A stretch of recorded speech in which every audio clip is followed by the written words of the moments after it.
ISRO വികസിപ്പിച്ച Pushpak reusable launch വെഹിക്കിളിൻ്റെ മൂന്നാമത് പരീക്ഷണം പൂർണ്ണ വിജയം കണ്ടു. കർണാടകയിലെ ചിത്രദുർഗ മേഖലയിൽ നിർമ്മിച്ച എയർ സ്ട്രിപ്പിൽ ആയിരുന്നു പരീക്ഷണം.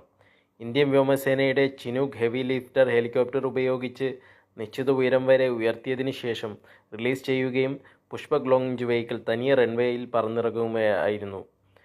ISROയ്ക്ക് വേണ്ടി ചെലവ് കുറഞ്ഞ രീതിയിൽ സാറ്റലൈറ്റുകൾ വിക്ഷേപിക്കുന്നതിന് വേണ്ടിയാണ് റീയൂസബിൾ ലോഞ്ച് വെഹിക്കിൾ എന്ന പുഷ്പക് വികസിപ്പിച്ചത്. ഇതിനു മുൻപ് നടന്ന 2 പരീക്ഷണവും പൂർണ്ണ വിജയം എന്നത് ISROയ്ക്ക് കൂടുതൽ കരുത്തു പകരുകയും അവരുടെ ഹാട്രിക് നേട്ടത്തിന് കൂടുതൽ ശോഭ നൽകുകയും ചെയ്യുന്നു.